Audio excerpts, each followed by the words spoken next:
ubu amakuru dufite hari shortlist y'abakinnyi y'abatoza bane yamaze gutorana. Abatoza bane baratoranyijwe bavugana na ekipe ibijyanye na financial requirements zabo, ibyo bifuza kugira ngo batoze ikipe ya APR FC. Bagaragarizwa projet ya APR FC. APR FC amakuru ahari ntabwo izasinyisha umutoza umwaka umwe, izasinyisha umutoza amasezerano atari munsi y'imyaka 3. Cyo wacyumvise?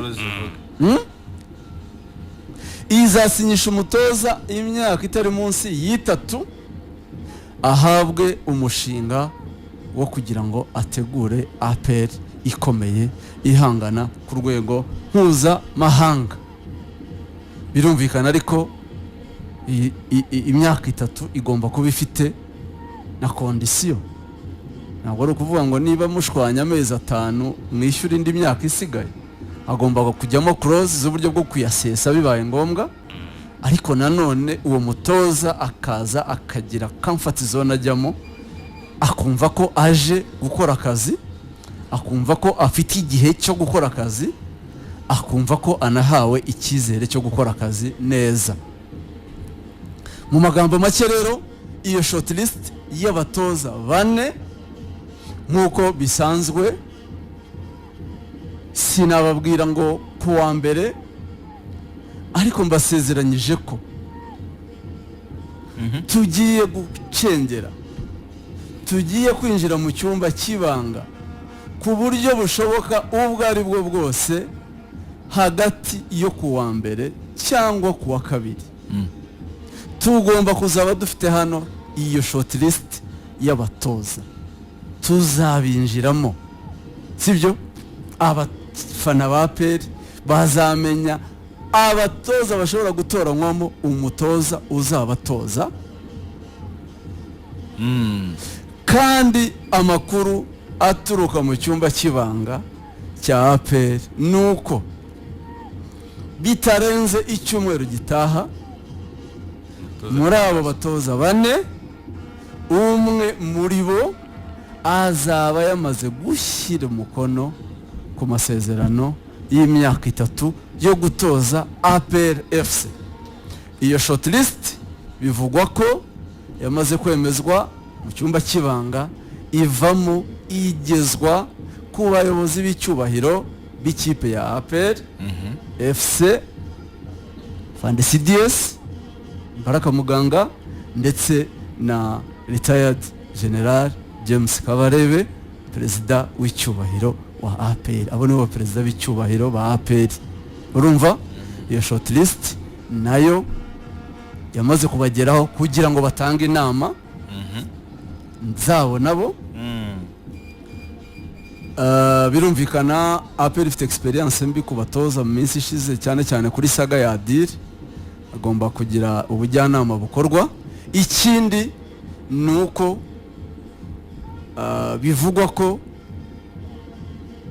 uburyo urwego rw'ingabo rusigaye rukora mu bijyanye n'imikino, buriya amakuru namenye ngo hashyizweho itsinda rihuriweho na Minisiteri y'Ingabo ndetse na Etat Major ry'abatekinisiye bafite ibyo bazi kuri siporo, ariko bo mu ngabo gisirikare cy'u Rwanda, bashinzwe kugena no guha icyerekezo ibijyanye na siporo muri urwo rwego rwa gisirikare. Ni ukuvuga ngo iryo tsinda amakipe yose, yaba ya volley, yaba ya football, yaba ya byose, imikino yose kugeza kuri za atletisme n'ibindi, niho ribarizwa. Urumva nibo bakurikirana ibijyanye na bije n'ibindi byose kugira ngo bigende neza. So abo nabo bagomba kugira nabo nama batanga nabo ku buryo byakorwa, cyane ko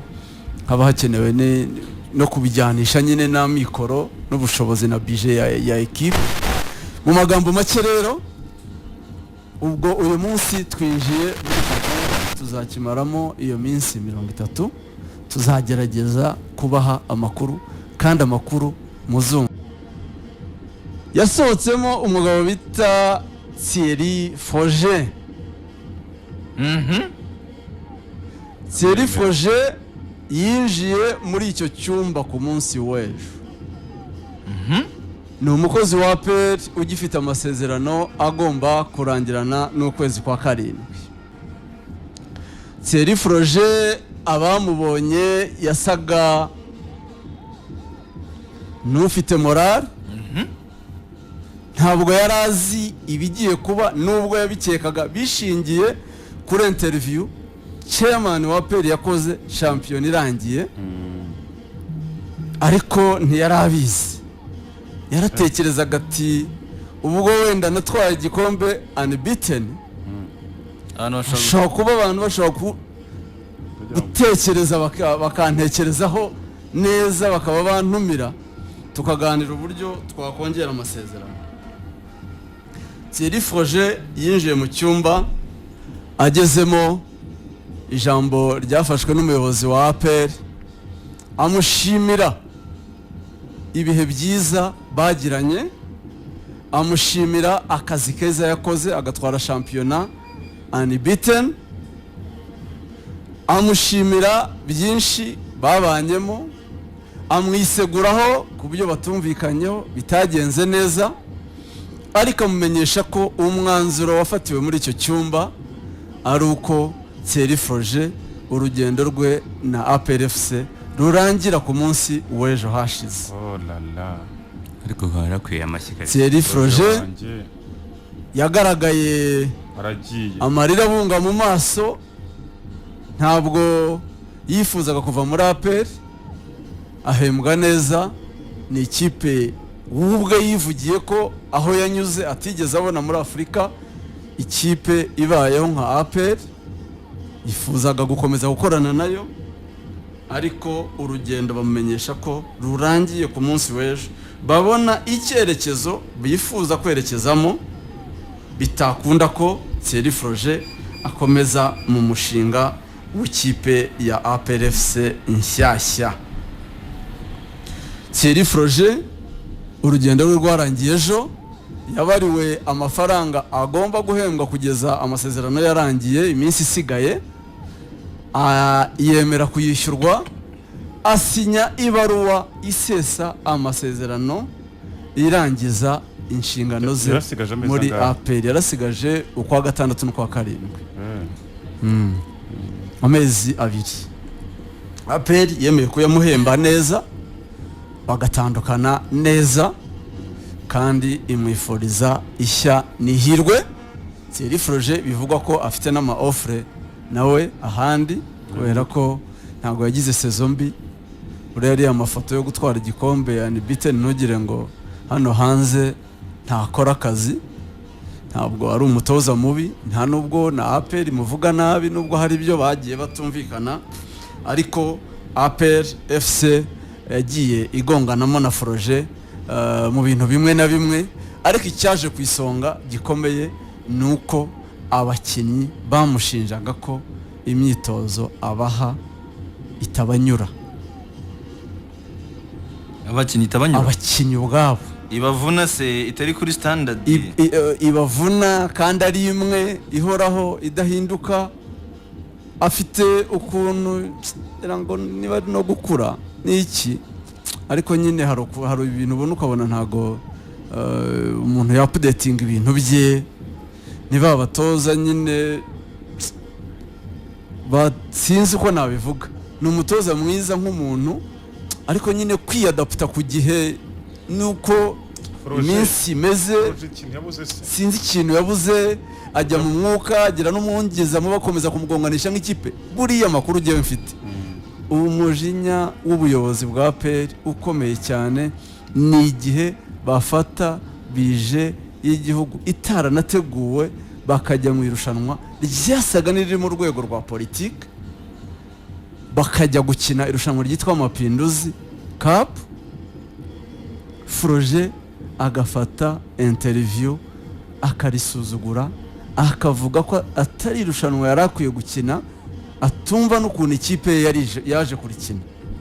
Byababaje cyane ubuyobozi bwa APR, ntabwo babikunze. Kuva icyo gihe byasaga n'ababana bya Nyirarureshwa bategereje ko sezo izarangira. Ariko ku rundi ruhande APR ubuyobozi bwayo buri positive kuri projet ntitwakomezanya, ariko kandi nta nubwo tumufiteho rwose image mbi. Turamushimira, hari ibyo tutakunze, ariko nta nubwo kandi twabanye nabi. Si umutoza mubi, si umuntu mubi en personne. Ati tukwifurije amahirwe masa ahandi. Icyo nicyo cyabayemo ku munsi w'ejo. Nifuzaga kubwira abakunzi b'ikipe ya APR, ubwo bamenye ko guhera ejo Thierry Froger abanatekerezaga ko bigishoboka nta bihari. Way forward, hakurikiyeho ikirere, hakurikiyeho ko amakuru mfite ava muri icyo cyumba nuko APR FC iramunuriye mugu gushituka yibagiwe kujya ku sana Sheira harize gukubitiye mu cyiciro cya Regis arakwisha urangije urashiduka mwarimu arimo arakubwira ati ese tumubike afate taxi cyane. afate taxi Uyu munsi ni ku gatanu. Ndimo buri kunza amakari kwa kane. Yazigeje mbyaba gatanu wa mbere uko arwara. Ridegeye mbyano. Naragiye gukora mureba. Ndamwibutsa nubwo ngewe wenda kirebana n'impamvu wenda zahawe Thierry Froger. Nibyo nakwita wenda nka immediate cause yo kuvuga ngo wenda yatangaje nibi. Bigaragara ko Thierry Froger ni umutoza wahaye ikipe ya APR igikombe unbeaten, donc nta match nimwe atsinzwe, ariko utarigeze wemerwa n'ubuyobozi ndetse n'abafana uko nge mbibona. Yes, n'abafana ntibigeze bamukunda. Hari ibyemezo bagiye bagonganiraho. Abafana kutamukunda, imwe mu mpamvu yatumye abafana batamukunda nuko yaje nyuma ya ikipe yaraguzwe, abafana yaramaze kubajyamo, abakinnyi bagiye mu buryo bumwe cyangwa ubundi batarahari. Buraza kuba ari wowe hageze mbere, bikavuga ko n'inama zaguraga bagahari ntari kubigeraho ikibazo nk'uko byagenze. Nawe byari bumworohereza. Ntekereza ko igitumye Froger agenda na arrogance yirimo, uburyo yitwaye n'imbere y'abayobozi be. Yaramaze ariko ujye buretse ariko kuri icyo gihe ari ikintu nshima burya ariko nta muntu wagira arrogance, nta muntu wagira arrogance akakubwira ati no urakoze kuri ibyo kuba ubyumva gutyo, ariko ngiye mbyumva gutya. Yego, sibyo? Kandi nibaza ko mbikurusha rwego ruri technique. Nibaza ko Thierry Froger abantu bose bo muri APR abibarusha, shingiye kuri experience, shingiye ku byo yakoze. Ariko ari byo ashaka kubarusha ibintu techniquement, ariko philosophie no APR ifite philosophie yayo. APR ifite philosophie itandukanye n'uko wabona Rayon Sport, gutandukanye n'uko wabona Police. Yes, ibikombe Police ifite ntacyo yatwaye, ntacyo yatwaye. Hari ibyo bifuzaga birenze, hari ibyo bari bamuhaye, hari ibyo niyo kipe n'umwe mu Rwanda philosophie katubwira abantu ko ari nk'imyumvire. Philosophie ya Police. Oya, nanjye ndababwiye ngo APR yo kipe mu Rwanda yonyine bavuga ngo ifite philosophie yayo, n'umuntu ugomba kuyizamo agomba kugira ibyo agenderaho. Yagiye hanze niyo wazana Guardiola, niyo wazana Pep Guardiola muri APR yatwaye igikombe ntiyatsinze. None se undi muntu wenda uri buze kuyimaximiza, yari buze gukora iki kirenze cyafu. Nicyo nari nkomoje gutanga igikombe utanatsinze. Iyo arrogance ushobora no kujya muri iryo rushanwa Karenzi yarabikomeje muri Mapinduzi Cup, ariko iyo interview n'uburyo nta n'umutoza nzi watinyuka akavuga ibintu nka biriya ari muri APR. Iyo arrogance niyo twakomoje kuvuga ngo ntibyari gukunda. N'umutoza uzaza bagomba kumwica akavuga ati ibi biravugwa, ibi ntibivugwa, hari aho biganirirwa. Kujya muri media utoza ikipe nka APR ukajya kwata ku buyobozi wereka ko hari icyo batakoze. Sinekeza ko ari undi mutoza waza muri APR ngo abikore bimuviremo amahoro. Okay, mu busesenguzi bwa Nyakare jewe umukinnyi witwa Nshuti, hari amakuru numvise ajya kuva muri APR, baramubajije bati n'abayobozi bamuganirije, baramubaza bati Nshuti uragiye noneho ntukiri umukinnyi wa APR sibyo duhe commentaire kuri coaching staff commentaire yawe kubera ko ntawe uragiye sibyo donc ntacyo wigura muri ku batoza wewe wenda yabiri net wavuga sibyo inshuti yabwiye abayobozi ati kuva nabaho muri APR n'ahandi nabonye no mu ikipe y'igihugu sindabona umutoza kandi gukoresha terme ariko mubi